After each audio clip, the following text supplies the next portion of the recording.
अस्सलाम वालेकुम दोस्तों। पाकिस्तान और यहाँ पर बांग्लादेश के दरमियान टेस्ट सीरीज तो ख़त्म हो चुकी है और अब यहाँ पर टी20 सीरीज़ का आगाज़ होने जा रहा है। जी हाँ दोस्तों, और यहाँ पर पहला जो टी20 मैच है ना, यहाँ पर सलमान अली आगा को क्या हो चुका है। जी हाँ दोस्तों, पाकिस्तानी टीम की प्लेइंग 11 आ चुकी है और बहुत से खिलाड़ी यहाँ पर ड्रॉप हो चुके हैं। बहुत से खिलाड़ियों की कमबैक होने जा रही है और बहुत से खिलाड़ी ऐसे हैं जो कि यहाँ पर नए हैं, यानी कि अपने इस सफ़र का आगाज़ करने लगे हैं। आइए जानते हैं बांग्लादेश के अगेंस्ट जो यहाँ पर टी20 सीरीज़ है और ये होम सीरीज़ है। जी हाँ दोस्तों, ये होम सीरीज़ है और होम सीरीज़ में यहाँ पर पहला टी20 मैच है जो पाकिस्तान और बांग्लादेश के दरमियान खेला जाएगा। पाकिस्तानी टीम की प्लेइंग 11 कौन सी रहने वाली है, मैच का टाइम टेबल क्या रहने वाला है, मैच कितने बजे और किस दिन शुरू होगा, और आप लोगों को पाकिस्तानी टीम की नई प्लेइंग 11 दिखाते हैं। जी हाँ दोस्तों, मुझे समझ नहीं आ रही ये जो प्लेइंग 11 है, अगर यही सेम प्लेइंग 11 वर्ल्ड कप में होती तो यहाँ पर को जो है ना वो खिलाड़ी होते जो अभी यहाँ पर आ चुके हैं। तो यहाँ पर लिख कर देता हूँ कि यही प्लेइंग 11 सेमीफाइनल तो क्या शायद फाइनल भी खेले। जी हाँ दोस्तों, जिस तरीके की अब यहाँ पर प्लेइंग 11 मैनेज हुई है वो आप लोगों को बताता हूँ। सबसे पहले दोस्तों बाबर आजम के लिए लाइक कर दीजिएगा।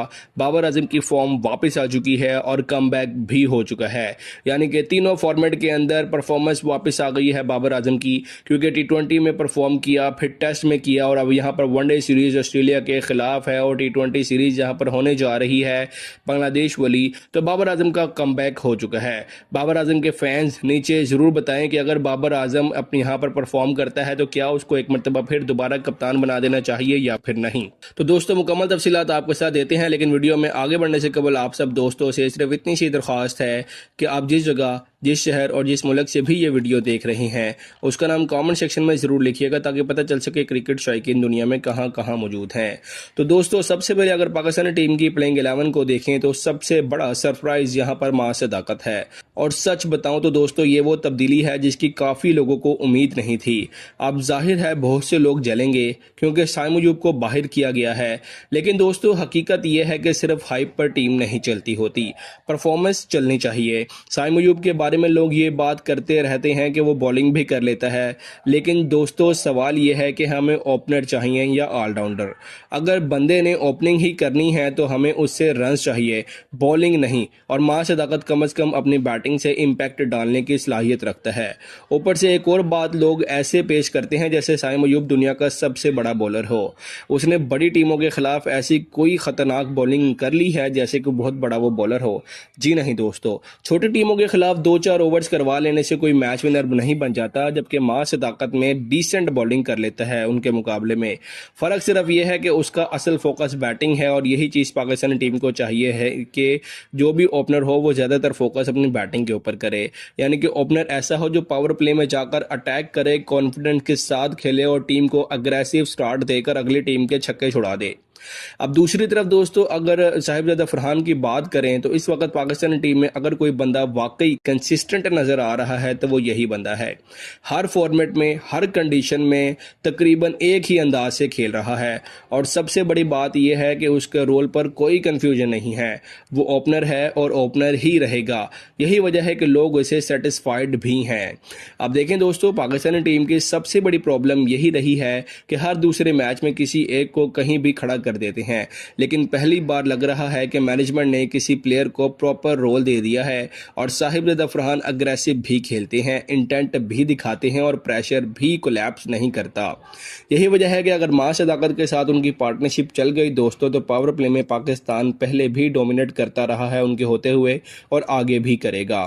अब आते हैं दोस्तों बाबर आजम की तरफ। मैं पहले दिन से कह रहा हूं कि अगर बाबर को खिलाना है तो सिर्फ नंबर 3 पर खिलाओ, वरना बाहर बिठा दो। ये ओपनर नहीं है, ओपनर उससे होती ही नहीं ओपनिंग, और अगर उसे नंबर 4 पर भी भेज दो तो वहां पर भी उसकी गेम खराब हो जाती है। बाबर की स्ट्रेंथ ही यही है कि वह नंबर 3 पर आकर इनिंग्स को कंट्रोल करे और अब फाइनली मैनेजमेंट ने सही फैसला कर लिया है। ओपनर ऑलरेडी एग्रेसिव ओपनर्स मौजूद हैं, तो बाबर का काम यही होगा कि आकर जल्दी विकेट गिर जाए ऊपर की तो इनिंग्स को संभाले और अगर अच्छा स्टार्ट मिल जाए तो फिर अपने क्लासिकल शॉट से गेम को स्टेबलाइज करे। यही दोस्तों बाबर का असल रोल है इस वक्त। और वर्ल्ड कप में सबसे बड़ी गलती यही हुई थी कि उसको रोल के साथ एक्सपेरिमेंट होते रहे। अब अगर उसको जो है ना सेटल रोल मिल गया है तो चांसेस हैं कि उसकी परफॉर्मेंस भी वापस आ जाएगी। अब नंबर 4 पर दोस्तों सलमान अली आगा हैं। देखें वनडे और टेस्ट में तो ये बंदा ऑलरेडी खुद को साबित कर चुका है, वहाँ उसकी क्लास क्लियर नज़र आती है। लेकिन असल चैलेंज यहाँ पर T20 है, क्योंकि T20 में सिर्फ टेक्निक नहीं चलती बल्कि वहाँ पर टेम्पो भी चाहिए होता है और वहाँ पर टेक्निक भी चाहिए होती है। लेकिन अच्छी बात यह है कि आखिरी कुछ मैचेस में उसने काफ़ी बेहतरीन इंटेंट दिखाई है। पहले सलमान अली आगा सेटल होने में ही आधी इनिंग्स गुजार देता था, लेकिन अब कम से कम स्ट्राइक रोटेट भी करता है और बाउंड्रीज भी निकाल रहा है। नंबर 4 इसलिए परफेक्ट लग रहा है उसके लिए क्योंकि यहाँ पर उसे टाइमिंग भी मिलेगी और फ्रीडम भी। अगर दोस्तों सलमान अली आगा इस पोजीशन पर क्लिक कर गया तो मिडिल ऑर्डर काफ़ी स्टेबल हो जाएगा। अब यहाँ पर एक और इंटरेस्टिंग फैसला दोस्तों उस्मान खान का है। और ऑनेस्टली अगर प्योर मेरिट की बात करें तो इस वक्त पाकिस्तान के पास विकेट कीपर बैटर जो बेस्ट T20 का है वो यही है। लोग चाहे रिजवान का नाम लेते रहें, लेकिन प्रैक्टिकल क्रिकेट अलग चीज़ होती है। नंबर 5 पर आकर रिजवान नहीं खेल सकता, उसका गेम ही डिफरेंट है और वो टॉप ऑर्डर का प्लेयर है, फिनिशर नहीं है। इसलिए उस्मान की खास बात यह है दोस्तों कि वो आते ही अटैक करता है, उसे स्ट्राइक रेट मेंटेन करना आता है और आज के T20 में यही चीज़ असल ज़रूरत होती है। ऊपर से रिसेंट मैचेस में उसने रन्स भी किए हैं, इसलिए फैसला काफ़ी लॉजिकल लग रहा है। पाकिस्तानी टीम को ऐसे विकेट कीपर की ज़रूरत थी जो बैटिंग में प्रेशर रिलीज कर सके, ना कि आकर डॉट्स बढ़ाता रहे। उसके बाद दोस्तों सच बताऊं तो मुझे सबसे ज़्यादा खुशी इस वक्त अब्दुस समद को देखकर हो रही है, क्योंकि बरसों बाद पाकिस्तानी टीम को एक प्रॉपर फिनिशर मिलता नजर आ रहा है। हर बड़ी टीम के पास एक ऐसा बंदा होता है जो आखिरी ओवर में आकर सिर्फ हिटिंग करे।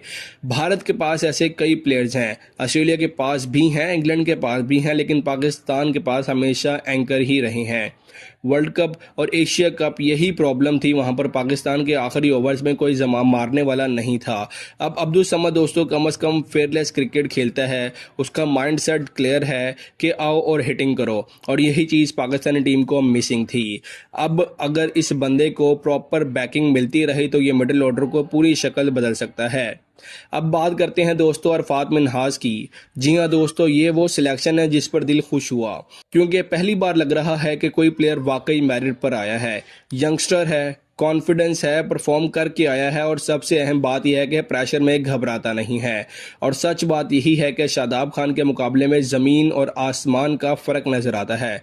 शादाब ना बैटिंग में इम्पैक्ट डाल पा रहा था और ना ही बॉलिंग में, और अब फील्डिंग में भी पहले जैसी वो नहीं रही उसकी, जबकि अरफात कम से कम हंगर दिख रहा है और यही चीज़ नई टीम में होनी चाहिए। पाकिस्तानी टीम को ऐसे प्लेयर की ज़रूरत है जो रिकमेंडेशन पर नहीं बल्कि परफॉर्मेंस पर आए। अब अगर दोस्तों बॉलिंग की बात करें तो जमान खान का कमबैक बहुत अहम है। पाकिस्तान को डेथ ओवर्स में स्पेशलिस्ट चाहिए था और जमान खान यही काम करता है। उसकी स्लोअर बॉलर, यॉर्कर्स और प्रेशर हैंडल एबिलिटी काफ़ी स्ट्रॉन्ग है। पहले कुछ अरसे में पाकिस्तान की सबसे बड़ी प्रॉब्लम यही रही है कि आखिरी ओवर्स में बॉलर रन्स रोक ही नहीं पा रहे थे। लेकिन दोस्तों जमान खान कम से कम ऐसा बॉलर है जो डिफ़िकल्ट सिचुएशन में भी कॉन्फिडेंस दिखाता है, इसलिए उसका वापस आना बॉलिंग अटैक के लिए बड़ा बूस्ट है। और दोस्तों अब्बास अफरीदी वाकई डेंजरस प्लेयर बनता जा रहा है, ये भी इस प्लेइंग 11 का हिस्सा है। लोग ऐसे ही उसे नेक्स्ट हार्दिक पांड्या नहीं कहते, बल्कि ऑस्ट्रेलिया के खिलाफ उसने जिस कॉन्फिडेंस के साथ बॉलिंग और बैटिंग की थी वो सबने देखी थी। वहाँ बड़े बड़े बॉलर्स पिट रहे थे, लेकिन अब्बास ने कंट्रोल भी रखा था और इम्पैक्ट भी डाला था। सबसे बड़ी बात यह है कि ये बंदा प्रेशर में घबराता नहीं, बैटिंग भी कर लेता है, बॉलिंग भी कर लेता है और एटीट्यूड भी अग्रेसिव है। पाकिस्तानी टीम को दोस्तों ऐसे ही प्लेयर्स की ज़रूरत है जो मैच विनिंग मेंटालिटी रखते हों। आखिर में अगर दोस्तों बॉलिंग अटैक देखें तो शाहीन शाह अफरीदी वापस नजर आ रहे हैं और T20 में उनकी इंपॉर्टेंस अलग लेवल की है। नई बॉल के साथ अगर शाहीन स्विंग करवा दे तो सामने वाली टीम में भी दबाव आ जाता है। और साथ ही साथ सुफियान मुकीम भी जो क्विकली बहुत अच्छी बॉलिंग कर रहे हैं, ये वो किस्म का स्पिनर है जो मिडिल ओवर्स में गेम कंट्रोल कर सकता है और आखिर में आकर विकेटें भी निकाल सकता है। अगर उसको कॉन्फिडेंस दिया जाए तो ये लॉन्ग टर्म पाकिस्तान के लिए बड़ा एसेट बन सकता है। दोस्तों मजमूई तौर पर देखा जाए तो पहली बार पाकिस्तान की T20 टीम बैलेंस्ड लग रही है। नौजवान प्लेयर्स भी हैं, एग्रेसिव माइंडसेट भी है और सबसे अहम बात के रोल्स काफ़ी हद तक क्लियर नज़र आ रहे हैं। अब देखें देखना ये है कि ग्राउंड के अंदर ये कॉम्बिनेशन वाकई परफॉर्म भी करता है या फिर एक मरतबा फिर एक्सपेरिमेंट ही यहाँ पर ये सारे शो होंगे।